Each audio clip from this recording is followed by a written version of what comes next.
Welcome to Trevor Henry Day at Hanover Raceway. We're very pleased to honor our 10-time driving champion and someone who has had the most driving wins in the history of the racetrack. He means a great deal to our fans, and his legacy at this racetrack is unquestioned. He has had great success in his driving career, and we're happy to be a part of his story. With him today is a very special guest, a horse that he guided to victory in Canada's biggest race, the Pepsi North America Cup in 2021, Desperate Man. Off cutter, Desperate Man! And it's Desperate Man pacing up late for Henry, coming on. Desperate Man on the far outside.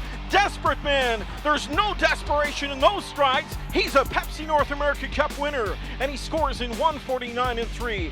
Desperate Man. They're both here in support of Canadian Tire Jumpstart, a fantastic charity that helps kids play sports whose families may not have the financial resources to afford it. Let's hear from our guest of honor himself, Trevor Henry, on his career and his journey. Well, back in the heyday of Henry's stables with your dad, the stable had over 70 horses at that time, and of course he was a top trainer on the Ontario Sire Stakes circuit and at many of the B tracks. For people that didn't know your dad, tell us a little bit about him and what it was like as a horse person as well. He was a great dad, and a great horseman. He trained a lot of horses, good trotters.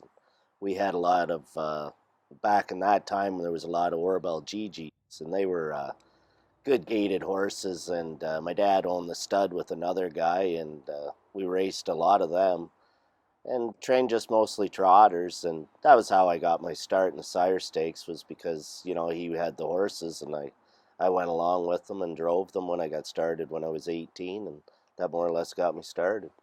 Yeah, Orbel Gigi, you mentioned him, and of course, at that time, your dad pretty well had most of the foals for the horses that were off Orbel Gigi. But one of your biggest first successes was Ham's Delight, who was an Orbel Gigi with you and your wife Shannon. Tell us about how that got you going in this business a little bit. Yeah, well, my dad had bred a mare for a guy, and he wanted to sell her the foal, so me and Bob Rooney went up. We bought her for $4,000, and she turned out to be a really nice mare for me. And we raced her in the Sire Stakes. I forget, she made a few $100,000, and then I sold her to Norway. But yeah, she was a nice mare. You certainly paid your dues on the B-Track circuit over the years, and then went from a driver that was a good driver on the B-Track circuit to the most dominant driver on the B-Track circuit, where, well, literally you won 10 Hanover Raceway driving titles. And in that time, Elmira, Grand River, Western Fair, Georgian, Clinton, you name it, Trevor Henry was the champion of that. When you look back, I mean, you certainly had support from top trainers. Paul Taylor was huge at that time. Richard Moreau, of course, was dabbling in the B-Track. And, of course, the Glenview Livestock family was very supportive. You had a lot of horsepower, but you made very much the most of that. What do you remember about sort of that period where, it was Trevor Henry time, really? Yeah, I drove, like you say, for Paul Taylor and Glenview Livestock. Like, they helped me out a lot. Any horse that would come along that looked any good, they either bought it, or claimed it. They just they had the best horses there was on the B tracks. And I was lucky enough to drive for them. I knew, like Rob, too, since I was a kid, just from hanging around the track and his family. And he wanted me to drive them, and it was great. We had all the power, and you have power, it makes you look good, and that's what it did.